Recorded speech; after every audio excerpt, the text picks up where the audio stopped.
This episode contains rude words. Hey everyone, this week we have Phil Dudman coming on the show. He is a horticulturalist, a designer, a writer, and a broadcaster. We chat all things gardening, how he got into permaculture, about his suburban block in Lismore, and some tips and tricks for the garden. While I've got you, I just want to tell you all about Australian Medicinal Herbs Tulsi tincture that I've been using. So I've taken Elle's herbs from Australian Medicinal Herbs for about a year now, on and off. Tulsi or holy basil is meant to be the queen of all the herbs. So it's an adaptogen and it really helps with not just your body but also your mind. It supports emotional well-being, so I've been using it to help reduce stress and anxiety.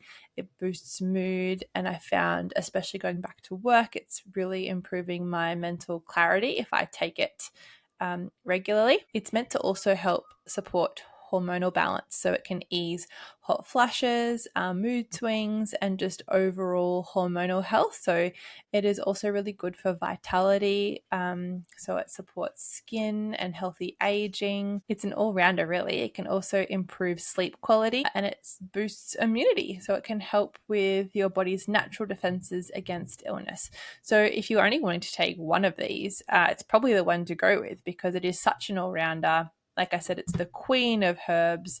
So you can jump on and grab some Tulsi from Elle. Jump on her website, australianmedicinalherbs.com.au to place an order. We've got her link in our bio and we also have a discount code. That code is PPP5%, the little percent symbol. So enter that code at the checkout to get 5% off.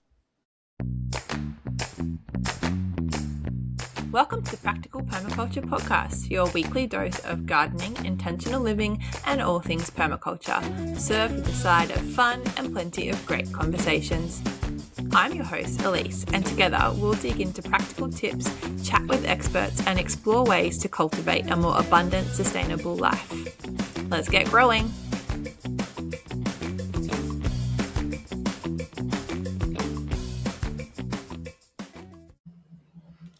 Hi, Joe. Hello, we're back. We're back. Yes, Joey's back after her little break. I know. I felt like I was just like so out of the loop. I was like, hang on, what? We're back? There's an episode? Holy shit, what's happening? Oh, it's just life though, right? Like, you kind of get swept up. So how was your Christmas and New Year and your holiday? Christmas and New Year. Oh, I don't know. That was so long ago. That's old hat now. That's old news. No, it was a month ago. I know.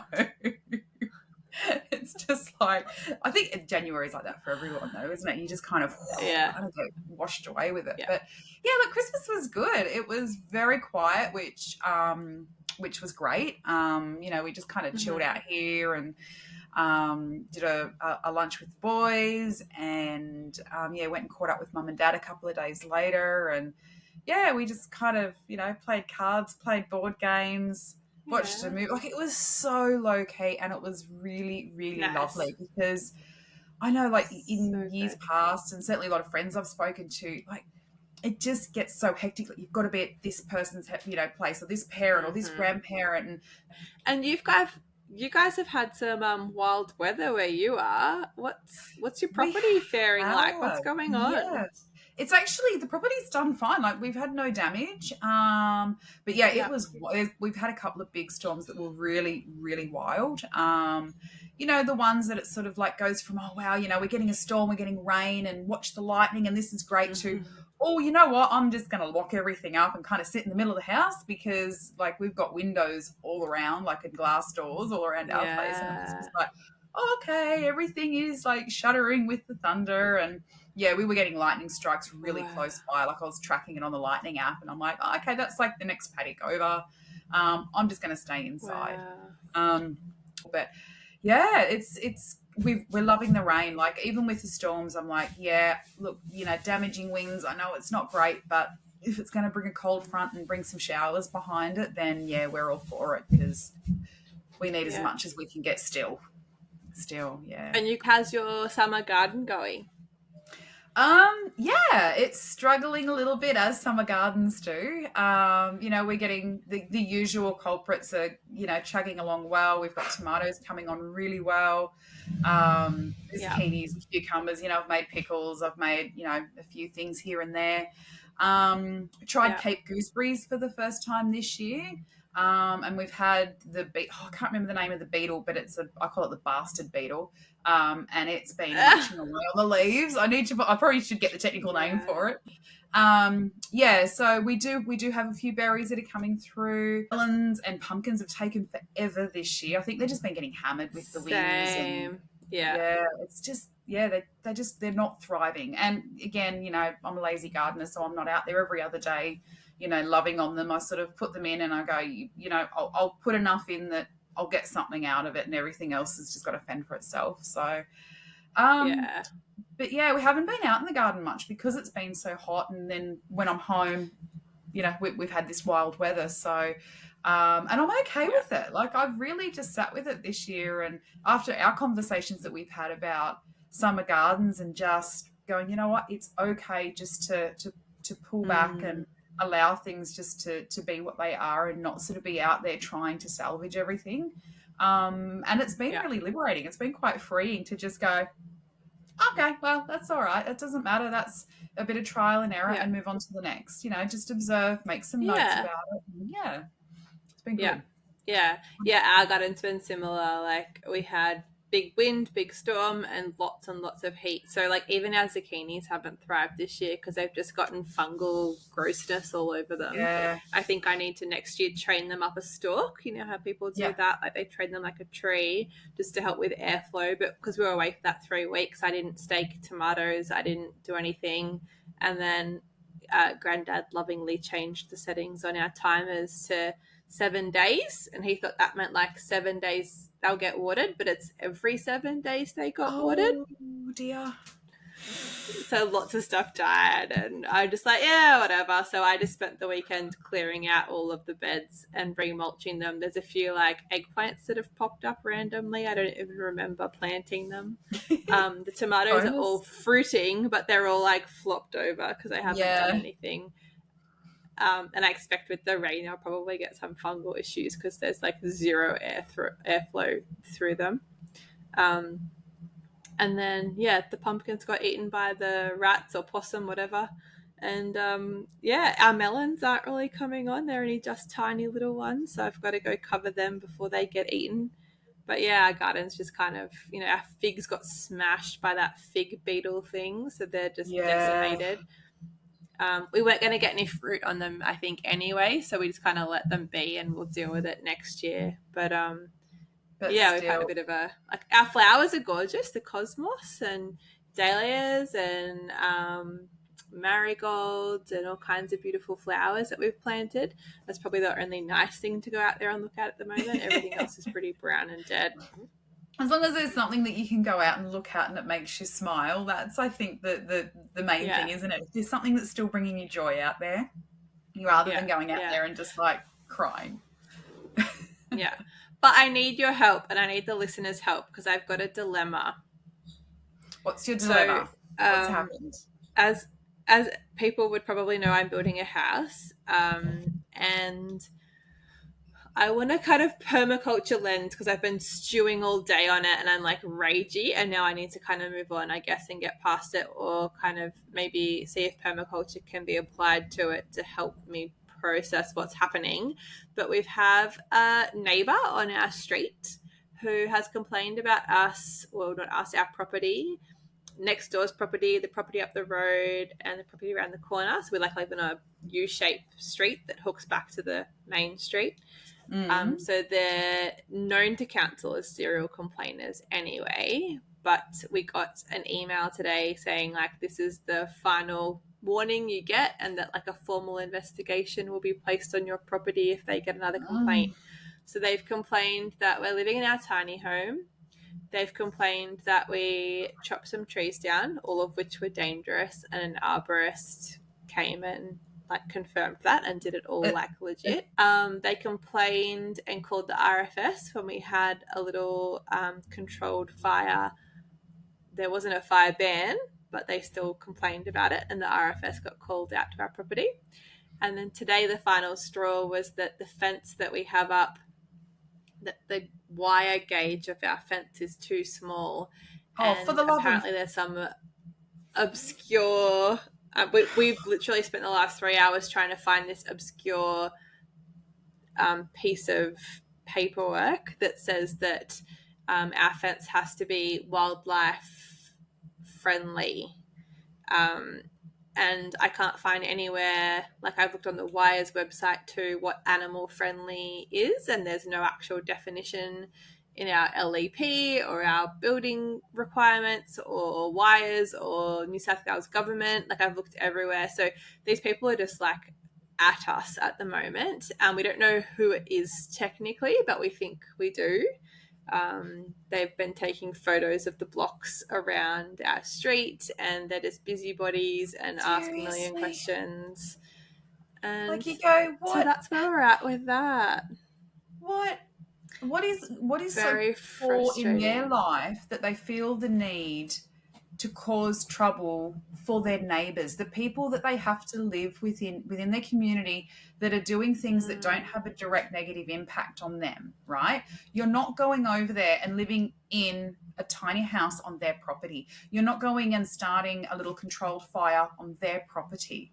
You know, you're not chopping trees down. And you haven't I know. You haven't I know. totally felled all the trees on your property. You have felled the ones that, as you said, are dangerous. Yeah. And not once have they come to us and approached us about any of these issues and been like, oh, hey, did you know that you need to do this to burn a fire? Or, how long do you plan on living in the tiny home? Or do you have a permit for this or whatever? So they just kind of just concerned. Not come to us at once, about anything, and gone straight to council. And so now we've got, an official warning will be our next step, and there'll be an investigation into the claims if another claim has been made. So, we don't really know where we stand, but also, I guess, putting those principles and ethics over the situation. Like, how do we deal with it? Because, we're kind of...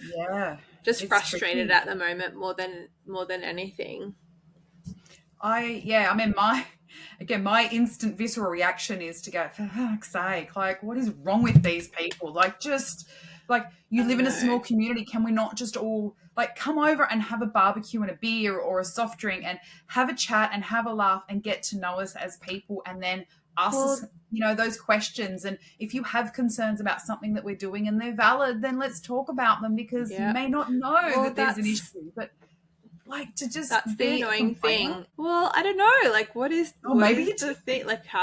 How do we approach this? That's what I'm kind of getting at. Is there an angle that I haven't really thought about because I'm in that ragey state that I'm like, nope, I'm ragey for you, and it's not even happening. Apply regulation or and accept feedback. Do I need to think about systems thinking? I don't know. I'm so in it that I can't see the solution. That perspective. Do we just kill them with kindness and just, just be like, hey, do we confront them and be like, hey, do you have an issue? What, is there anything we can do? We'd love it if you came to us in the future, and try and open a channel of communication.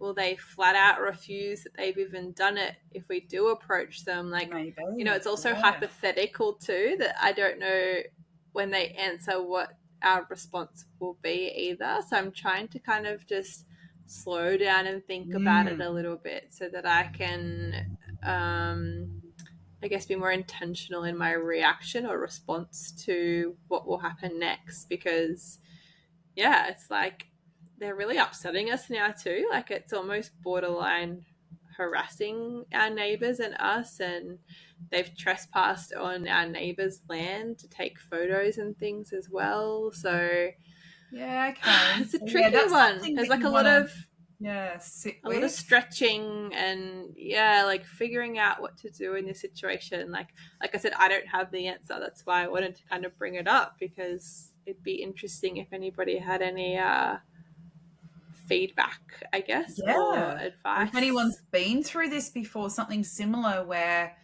they've had, I mean, maybe someone else's experience isn't going to be the same as yours, but they might have had a similar experience where they can share what worked for them, what didn't, how they were with approaching it, and, how they reacted to it as well. Because, I mean, it's one of those things that, you want to be in a really good, calm state within yourself before doing anything, right? Like whether it's approaching them or whether it's deciding to ignore them or whatever you're going to do.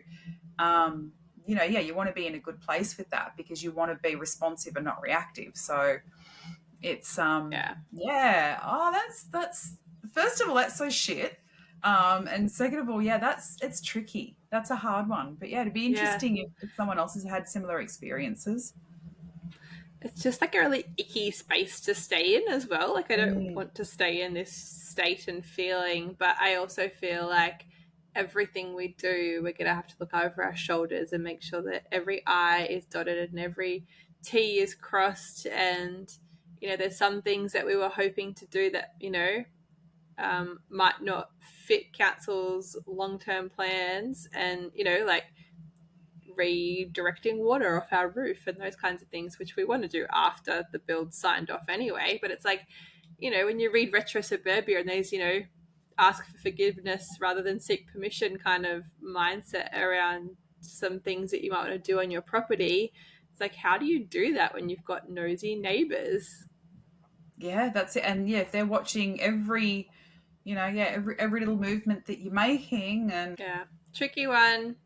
Anyway, if you have any advice, jump in our Facebook group and let me know, because I need all the advice I can get right now. But I think that's it from us, hey? I think it is for this week. So let's, I suppose, end on a positive note. Who have we got? Who have we got this week? Yeah. What's our this positive week note? We got Phil Dudman. So he's out near me, actually. He's out Lismore way, and he's got a really cool story about, how he got into horticulture and gardening. But he's just like full of tips. He does like talk back on the ABC with gardening tips on the radio. So just a fun, happy chat with Phil. Hello, how are you? I'm feeling great. How about you? I'm excellent. So today I've got Phil Dudman with me, chatting all things gardening. That's good, because that's my favourite topic. Excellent. We'll have a good old chat then. So I know you don't strictly practice permaculture, but when did permaculture kind of first come into your life? Or did you hear about it? Was it a slow burn? Did it smack you on the face one day? Like, how did it come into your life? Yeah, well, in my late 20s, I realised I had the gardening in me. It took me a while. I tried a few things. I studied architecture. I studied business management. I joined a rock band, and then I went travelling, and I came back and thought, holy hell, what am I going to do? And then I realised I had this gardening passion that was there all my life, but I didn't understand it. But, so I studied horticulture. And while I was studying horticulture, that's when I discovered permaculture. And I think that was in the early 90s. Were you even alive then? I was born in 1990. So only wow, just. You were. You made it in. Scrape in there. So I saw this video. It was actually on television, this television program, and it was Bill Mollison, the Global Gardener. Okay. And of course, when I discovered horticulture, I was just eating everything up that, was to do with growing plants, particularly food, which was my passion. Mm-hmm. And I saw this and thought, wow, I've got to get a bit of this. So I started looking into it, and I found a permaculture certificate up on Crystal Waters. I took the time out and I did 2 weeks up on Crystal Waters, north of Mullaney, on the Sunshine Coast and the hinterland there. And I did my 2-week permaculture course with not Bill Mollison, excuse me, with Max Lendiger and Francis Lane. And it was fantastic. I was hanging out with a bunch of people who I knew were my kind. They were passionate about the environment. They were passionate about growing things, and particularly food. So, yeah, it was all a part of that shift for me out of trying to find really what's my future, what do I do, to getting into horticulture and just really focusing on growing things and living a gardening lifestyle. So, yeah, permaculture fit right into there very well. And I think what I like about permaculture is it's so practical. Like, it's very based in practical practices. There's nothing very specific about it. It's not like biodynamics where it's like you need to do this and this has to be done this way and there's an order to things. It's not even a set of techniques. It's more just a philosophy, really, of, like you said, caring for the environment, sustainability, and gardening. Well, yeah, gardening, as you know, is a part of it, but it's not everything. It's like it's all about design, but it's all about also about interacting with your community, interacting with your environment. And I think what permaculture does for people who are new to that space is to make you really aware of your surroundings and how much we are a part of it and how much what we do affects, the environment.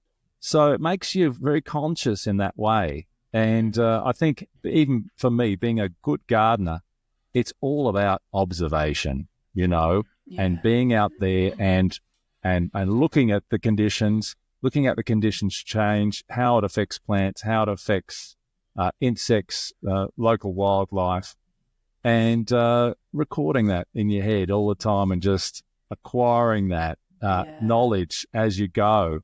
It's such an important part of the success in growing food, I think, and being a good designer in permaculture and planner. And the beauty, too, of being a gardener is it does naturally connect you with your local community. Yes. You start finding the people who are the gardeners. As soon as you're doing a bit of stuff, you're laying a bit of mulch out the front. You're planting something. You're pulling a few weeds. Someone's going to pull up out the front of your garden, and they're going to strike a chat with you, a bit of a conversation, and you're going to start talking gardening, and you realize there's a connection there immediately. Next minute, they're dropping in a few seeds. You might be taking over some freshly harvested beetroot.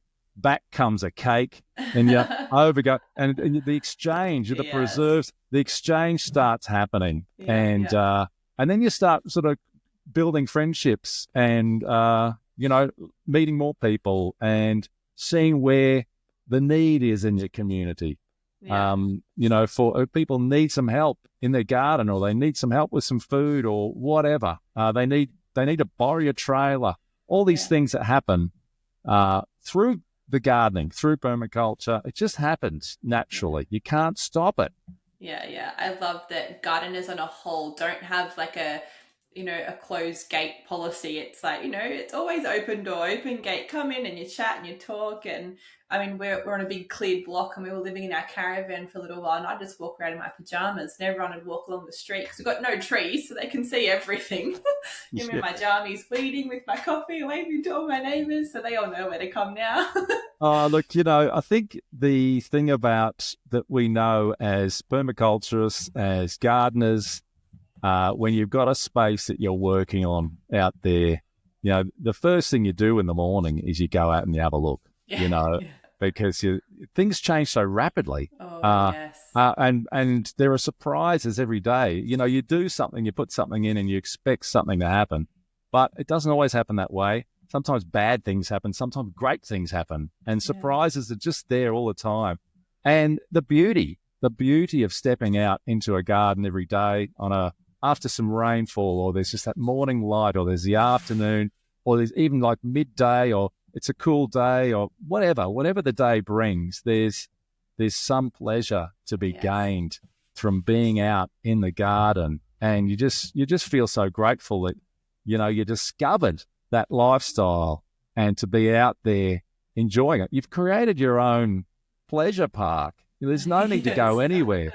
But when someone's coming around, you want to show them around and and say, get a bit of this. Can you feel it? Can you feel what I'm feeling? They go, oh, wow, I'd love to have this. Well, you told me that last time you were here. So let's get started. Yeah, what's stopping you? Let's just get started and see where it goes. It'll take you. It'll pull you in. Next minute, you're just you're totally addicted. So true. So you obviously love the garden and you have that horticulture background. What made you choose an urban plot rather than, going big and getting something with, acreage or all this room to kind of, collect all your plants? Why did you specifically choose that, or was it even a choice? Well, that's a great question. From my early 20s, I dreamt of having a large property. I dreamt of, building a straw bale house or, building something and creating it all myself. A lot of this is all about the doing and the pleasure that it brings you. But, as it worked out, I had no money, so I couldn't afford. It's a thing, isn't it? The money. I was renting in Brisbane and renting houses. I had little kids. My wife was studying at university. We moved to Lismore for the university. So, the low income hung around for a long time. I don't think I had any money to buy any property until I was in my 40s. So, I'm a late starter when it comes to building my own garden. So that opportunity to build a house, to have a large property, never really occurred. And the prices went up, all that kind of business, sad tale.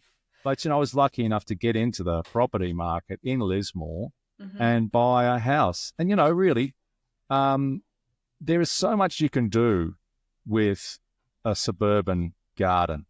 And you can be so productive. And the level of efficiency really works in that smaller space, because you've got to think about it and think about how you can maximize your production.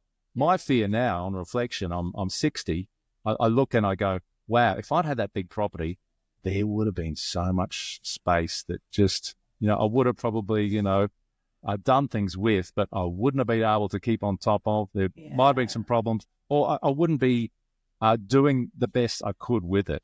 So, and I had kids. It was so much easier living in town and not driving, keeping out of the car, So I actually think a suburban garden, our property here is just a little over 700 square meters, which is a good size. Decent, yeah.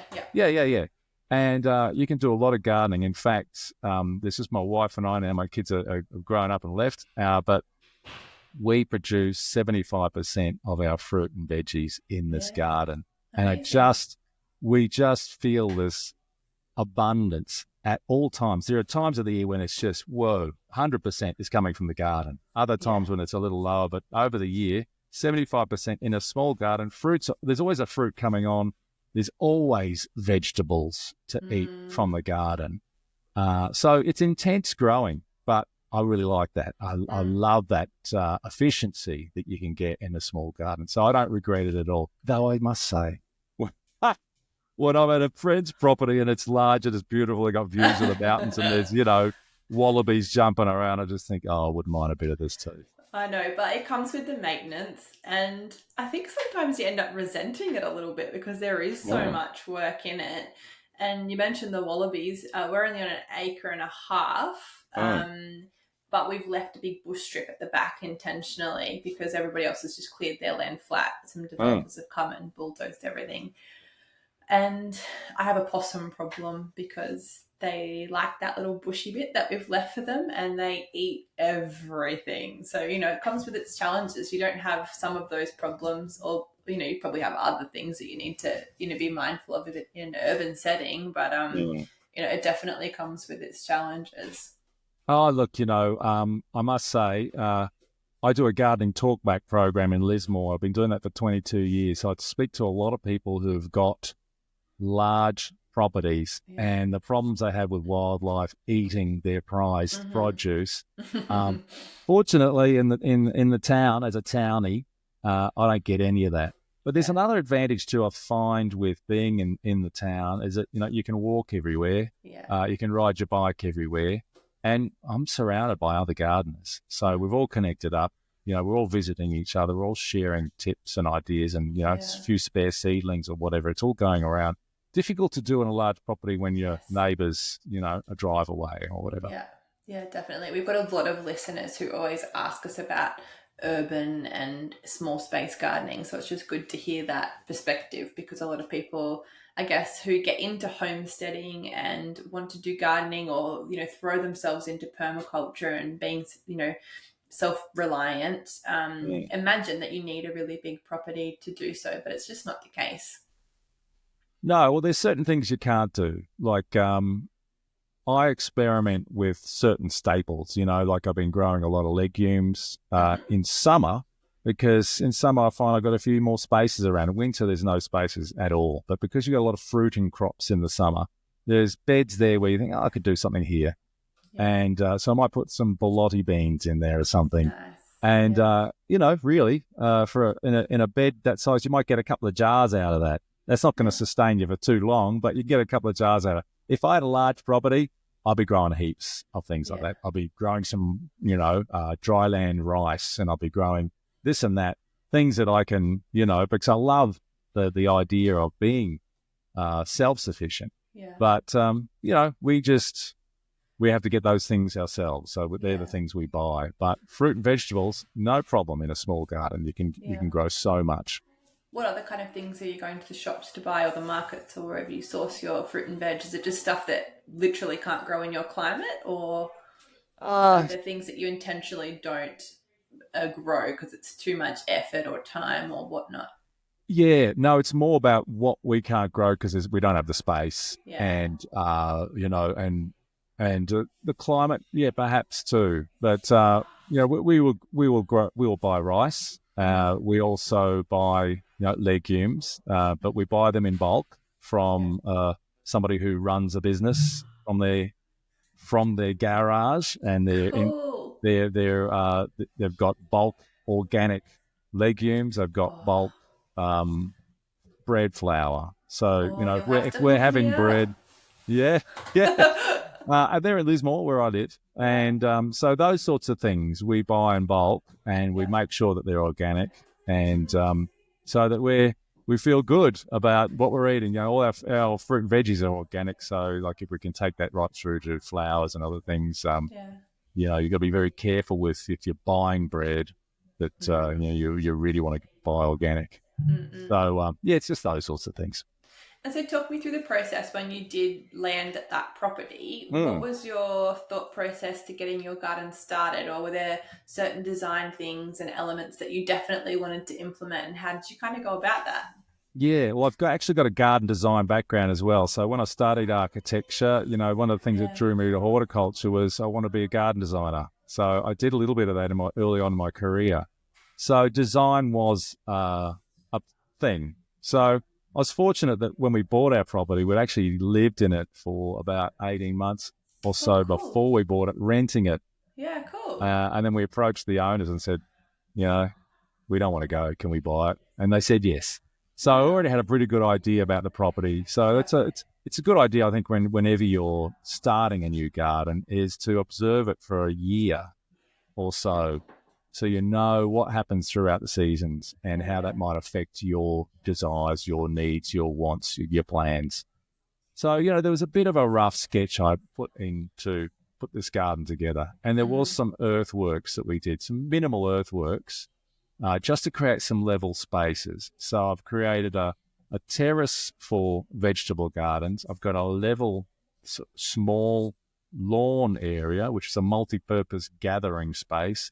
And then that sort of goes into a level area where there are fruit trees and summer flowering perennials and things in that part of the backyard. So that was the first thing that we did.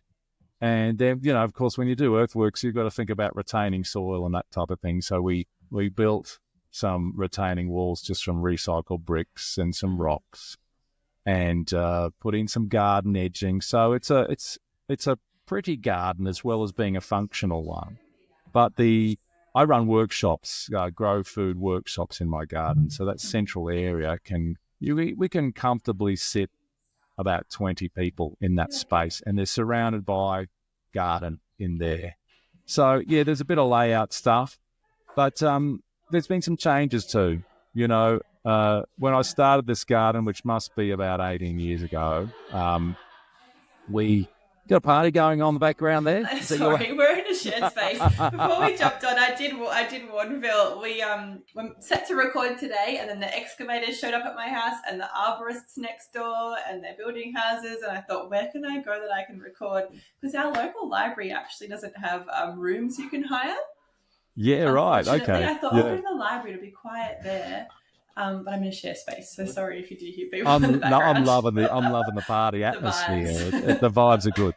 So it was a very gradual thing, and there were changes. Like I had different plans, and they keep evolving, really to suit our needs. And one thing I can say is that, when I have learned, the older I get, is that if something's not working, rip it out, change it, do something different. If a fruit tree is not working, and you can't figure out why, or particularly if it's constantly troubled by pests or whatever, just move on, do something different. Don't waste your time. In a small space. Yeah, absolutely. Yeah. So, your time's short in the garden, really, and you want to maximize your production. And sometimes a tree, there could be a simple solution if you can find it.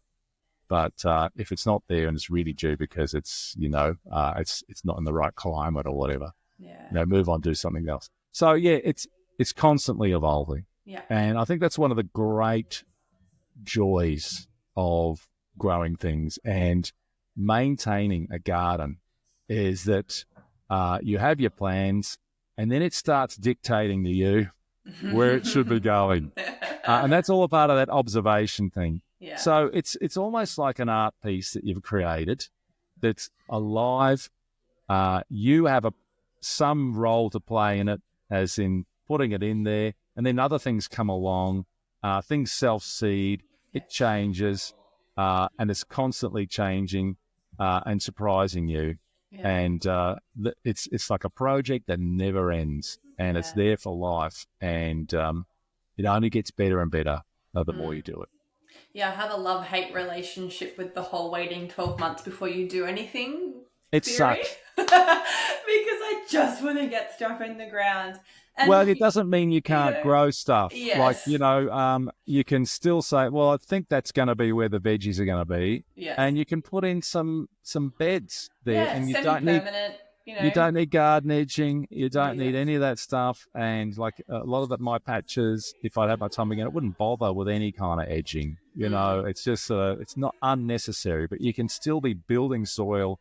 You can still be planting things, saving seed, doing all that. There's no reason why that should stop it. And if you think, 12 months down the track, that's actually not the best place to put the veggie patch or whatever, then it's not a huge commitment. You haven't invested too much. You can move it. Yeah, well, we chucked some garlic in when we got to our block, and it was definitely the wrong spot. In summer, it looked fabulous. By the time winter came, I thought, those trees are going to cover that. I see what I've done here. But I learnt lessons much quicker, I think, than if I did nothing, because I probably wouldn't have looked at that specific area, having such a big patch of land often. So now I know that that's, not the best spot for winter crops that are going to need a lot of sun. Maybe in summer it'll be great because it gives it a little bit of protection, but I definitely sped up that process of learning by actually doing it anyway and making the mistakes. Absolutely. So. You know what? I think you've raised a really important point, is that you can read about a crop or,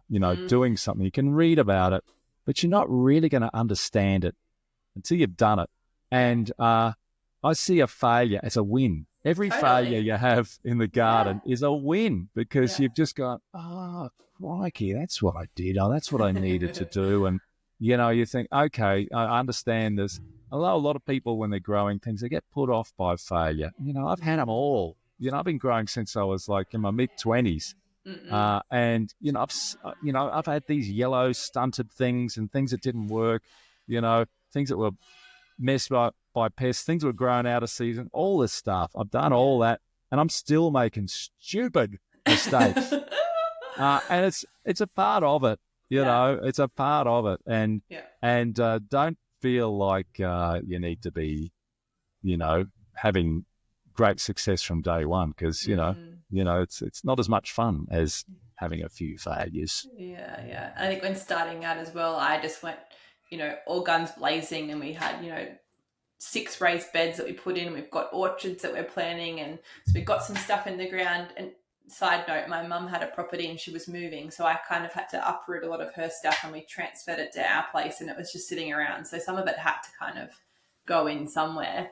But now, 6 months later, the brain space it's taking to actually remember what everything needs when, instead of like building up my knowledge and my skills gradually by just planting some lettuce and some tomatoes and whatnot, to just have it all in at once, it is overwhelming to try and keep track of it all. So it's a lot to manage a new garden where you've sort of created 12 beds or whatever for your first garden or whatever. It's a lot to manage. One's a good start, I think. Next year I'll build another one, and then I might put a few more in, because there's so much to learn when you start growing, because a lot of us aren't raised doing that stuff. Yes. So, if you're lucky enough to be born into a family of gardeners where you see that going on all the time, you sort of understand it. But, if people aren't really growing things when you're growing up, you got to start from zero and, build up the knowledge. And that's where the observation and the practice is. I often say about gardening, it is a lifestyle choice. Yes. If you're serious about it, if you really dream of growing food and enjoying that lifestyle where you're living this abundance, you've got to practice it like anything. Like if you're learning to play a violin or guitar or, whatever, or you want to be a great sports person, you got to train and you got to practice and you got to do, and you got to chat and you got to research and you continue your learning. It's a lifelong learning experience. And, it just gets better. So, get into it. Totally. And so coming from an artsy kind of background, architecture, music, that kind of realm, were aesthetics quite important to you in your garden? I love this line that Clive Blasey from Diggers Seeds shared. I don't think it was his original. Sorry, Clive, but I have learned that it wasn't your original line. But it was associated with the Diggers Foundation. Sure. Was that there's no excuse for ugliness, So I think, a part of the appeal for me when I'm gardening and growing things is to be productive, to to give the best for the soil, to create great soil. But I love looking at it too, and it makes me feel good when I see beauty. And I've got weeds, I've got other things going on, but there's a certain level of maintenance that I do in my garden that works for me, that gives me pleasure. So in my veggie patch, you'll rarely see weeds.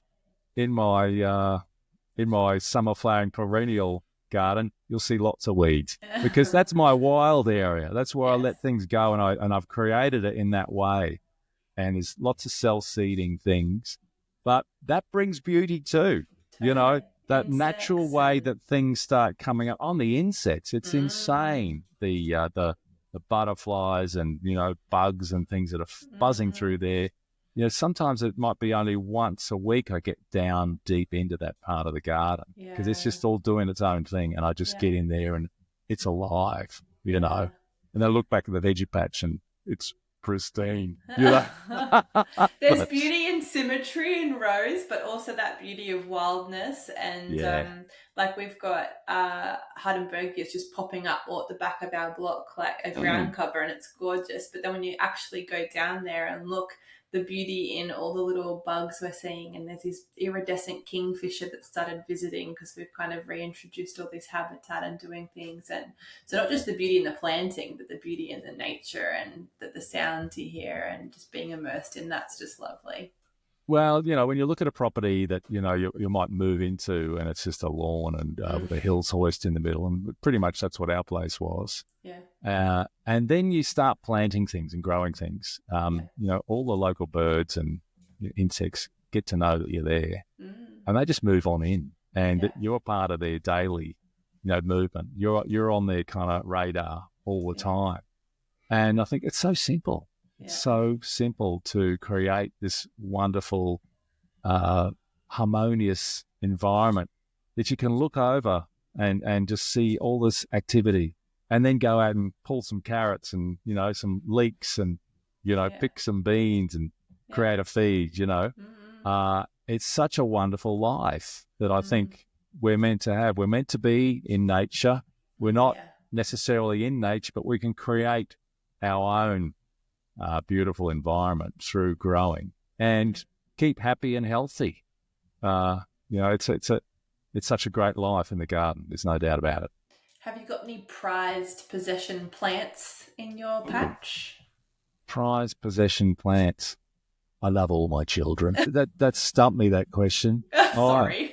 Well, I can't say I do have a prized possession. Yeah. I really do love them all. I think it's the combination that I value most.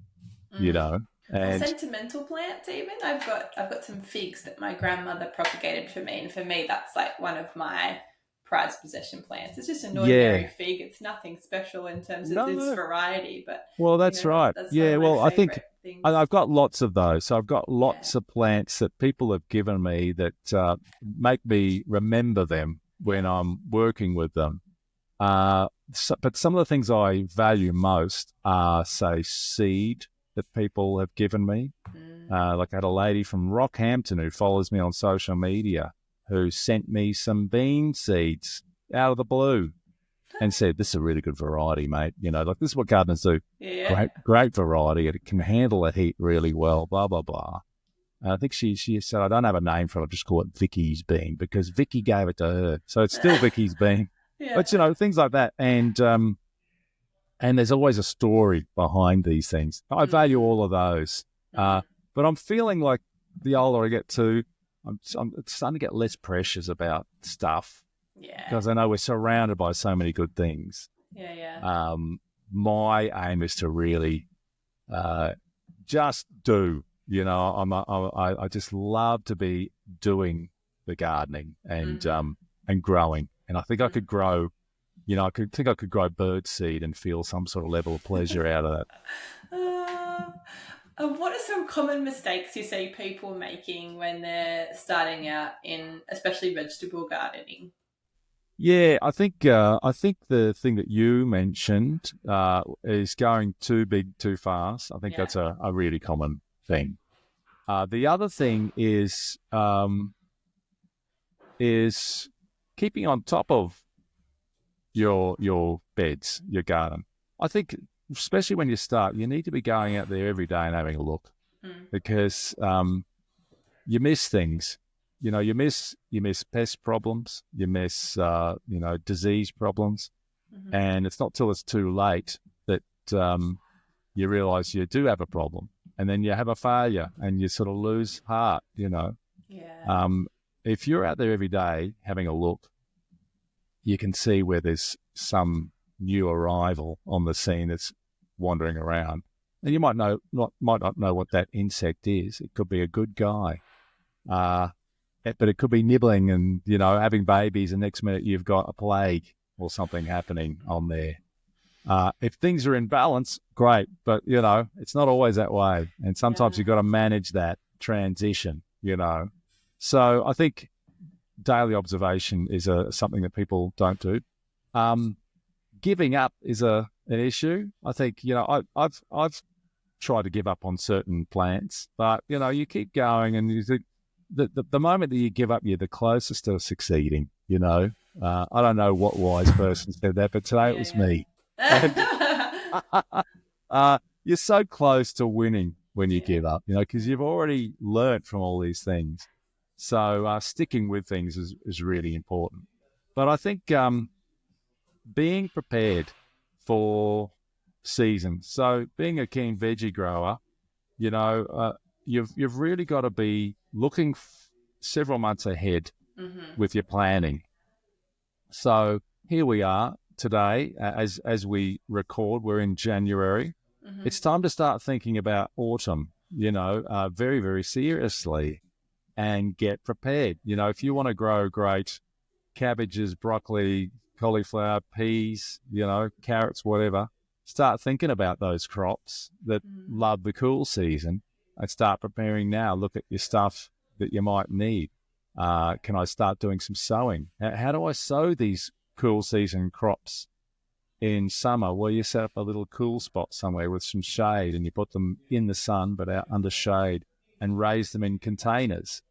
And by the time it gets cool enough in your patch, you might be thinking March, April, you've got these advanced cabbages in containers ready to go in the ground and, give you a harvest much earlier. So be planning ahead so you've got a crossover so you don't have a huge lull in your harvest. A lot of people, when they're starting growing, they go, okay, we're in autumn now. I better get started with my cool season crops. And you're putting tiny seedlings in those, you're planting seed and you've lost a couple of months of potential production. So look at ways you can always have food coming on. And I think a lot of that comes with time. You want more, you understand that you need more and you don't want to be going to the shops when you could be harvesting from your garden. Yeah, my Brussels sprouts got in late and they're only like a thumbnail size currently. They're very, very small still. Your plants or your actual sprouts you're talking about? My Brussels sprouts. Your actual sprouts, right. Yeah, they're still going here in January. Yes. Because I got them in so late. I don't know if I'll bother next year because somebody told me they don't actually taste that great because we don't get cold enough weather around this area. So you're in Yamba, aren't you? Yeah, so I've grown Brussels sprouts here in Lismore. Yeah. And I've learnt a couple of things about that. One is that you do need to start your plants early. So can I share this information with you now, Elise? Yes, go for it. I need all we're on the a tips. gardening chat. We could say what we want. So you need to start like in December or at the latest in January. You sow your seed then, and it's stinking hot. And you think, here's a crop that must have cold conditions. But the idea is that you get the plant to the point where it's ready to set its sprouts when it's cold, because we have a short cold season here in northern New South Wales. That's right. So you need to have those plants already well established by the time May, June comes along. And by July, you should be eating sprouts. July, August. Right. Yeah, There's another thing too, and a lot of the heirloom plants that you'll want to grow, a lot of those heirlooms don't do so well as far as Brussels sprouts go in our climate. So sadly, a hybrid is the answer when it comes to growing Brussels sprouts. That's what I've found. I've experimented with heirlooms here in our marginal climate for growing Brussels sprouts, and they didn't do so well. Had a lot of very small sprouts, and but the F1 hybrid, massive crops, incredible. I find as well, like a lot of things bolt very quickly. I'm not used to that. Like all of our Chinese cabbages and those kinds of things, they just set seeds so quickly and went to flower. Probably because I got them in a bit late as well, but Asian greens, they will sprout quickly if they get a little bit stressed. So lack of water, lack of nutrition, heat. If you get a couple of hot days, suddenly they'll just go, sorry, we're out of here. Yeah. It's a big learning curve because we did a little bit of gardening in Newcastle when we lived there, and then we moved out to Scone where my mum was, and so she's got full-on winters, frost, and that was kind of the bulk of my gardening experience. Is happening out there. Very different, isn't it? Yeah. So different. I'm learning so much. Yeah. Even just the amount of rain we get up to is very different, and how I deal with that. And it does make it challenging, the rain here in the summer, because a lot of things just don't like it. So, that's where a good permaculturist will be going for tropical plants. So rely more on the tropical perennial crops in the summer, and go for those drier loving plants, more traditional crops in the cooler months that you can enjoy.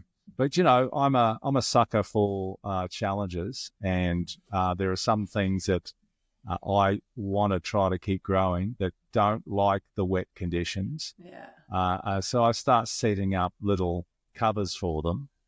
And if I'm onto it and there's a storm coming or we've got days of rain happening and humidity, I might put a cover over the top of the crops just to keep the rain off them. And that does help. So I've done that with tomatoes. I'm currently doing it with bologna beans, which prefer a warm to hot climate, but drier conditions. Yeah. So if you can be bothered doing that stuff, it'll work. Well, our garden kind of got established, and then we had that big hail event back in October, was it? And everything got smashed. Everything got absolutely smashed. And even now, you look at all the trunks of the trees, and they've got all these little divots, and they're healing still. And so just as we kind of got there, it kind of got smashed. And then our other thing is we're getting a bit of wind because everything's cleared. There's no protection, so we're just getting smashed by the wind, and everything's kind of struggling through that. So we just need to get our hedge up that we've kind of put in. That was the first thing we did, like that pioneer kind of species get in the ground to protect everything. And now we're kind of slowly, doing the understory and planting more things out, because it's just I feel like I'm working against nature a little bit still at the moment, not with it. So I think it's the nature's is constantly challenging us, on a daily level. And I think, some things you've just got to be prepared for, and if you're going to get the crop through. So, there are some things to learn from commercial growing that, farmers in modern agriculture will do things to protect their crops to ensure a return. And there's no reason why we can't take some of those structural elements, which don't have to be expensive or high tech, just keep those things in mind to allow us to get our crops through, because ultimately we want to get a harvest. We don't want a failed crop. And if it can be simple as putting a cover over it or shading something on a hot day and then taking it off on the cooler day, and managing our crops at home like that, we're going to get more good quality food. So, sometimes it requires our interaction in that way and thinking to be able to get them through. I'm going to ask a selfish question. We have heavy, heavy clay soil where we are. What are your tips on getting some organic matter in there and improving our extremely cracked soil when it's dry and very compacted soil when it's wet? Yeah. Well, we get a bit of that around here too. And, some of the rental properties I lived in, we had the Lismore pug, and I learnt a bit about, heavy clays that are sticky and wet, and when they're wet and dry and cracked, like you could fall in those cracks, and maybe not be seen for days. So that's Lismore. And I think the best thing is to think about things that can handle a clay and give them less attention, that's and sad, the things. though. That's so sad. Well, I just want to plant grevilleas everywhere, and they just keep dying on me. It's tough for grevilleas. So there are some grevilleas that can handle it. So of course, mounding is something you can do. So I've lost a lot of plants here. I tried to grow some proteas and some grevilleas that just didn't make it. But the old hardy tropical grevilleas like honey gem and those type of grevilleas, they do fine. Okay. But they're in a mounded soil. Yeah. But in most cases, I think leave the clay where it is. Wherever you can, build on top of the clay. So clay can actually be a fantastic soil, because often clay is high in minerals and nutrients. It's just it can get very, very wet and hard. But if you're building on top of the soil with compost, with chop and drop stuff that you're doing to build up organic matter on the surface, and start with a decent mound. Sometimes you might need to purchase that compost to get started, but make plenty of it. Make plenty of compost is the key. Mission this year. Yeah, and make sure you're in the best drained part of the garden. Raised beds are the key, I think, or it could be just mounded soil for your veggies. As long as you've got, say, 15 centimetres above the natural soil level, and you're not digging, you're allowing all those soil organisms to thrive without disturbance. They will work their way into that compost, and the channels will start happening. And even that clay layer underneath that lovely imported composted soil on the surface, even that clay layer will start to open up and create and form a structure. The problem with clay soil is the particles are so small and they just all sort of stick together. Yeah. But with that thriving soil life and all that organic material, those soil particles will start to form aggregates, and you'll start to get some structure and some aeration below there, and plant roots will find their way, and then they'll start tapping into the lovely nutrients that are there. Yeah. I know we've had issues here in my garden with clay, and back when I used to dig my veggie patch, which was over 10 years ago, I had a period of digging, and when we got the heavy rains in the summer, things would fail, because they just got sodden, because you get this compaction in your lovely fluffy soil, and you'd end up with no air there for the plants, and they just suffocate. Recent floods we had in Lismore, my veggie patch, which I haven't dug for over 10 years, the plants didn't look back because the lovely well-structured soil drained beautifully, and it was a permanent solid structure that wasn't compacted by the rainfall. So it's an important thing is to just keep feeding it. Eventually, it'll be fantastic. So Patience, my dear. Well, we're coming up towards the end of our chat now. Can we finish on one piece of advice you'd give people that are just starting out on their gardening journey? We kind of touched on it already, I guess. Yeah, I think we covered a few things there, really. I think it's to practice daily. I think that's a big one. It's a lifestyle choice.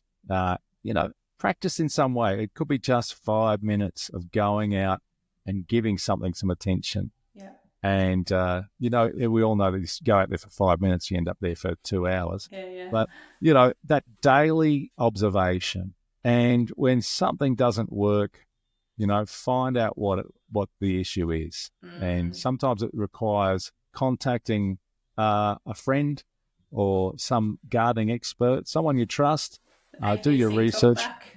You can do that's what it's. It's a great service. Phone your local guru and solve the issue so you can move on. Yeah.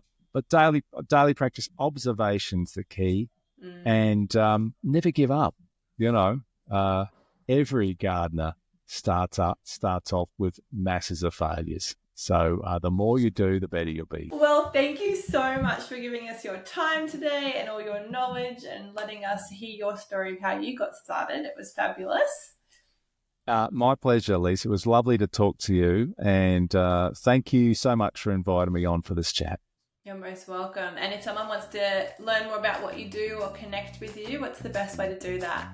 I think the easiest way to see all the things I do, my workshops, my social media, I also visit gardens and take people with me on tours and that type of thing, is to go to my website, and it's growyourfood.com.au. Excellent. I'll be keeping an eye out for some workshops because you're nice and close, so I might come and pay you a visit soon. It'll be lovely to see you, Elise. All right. Thanks so much. See ya.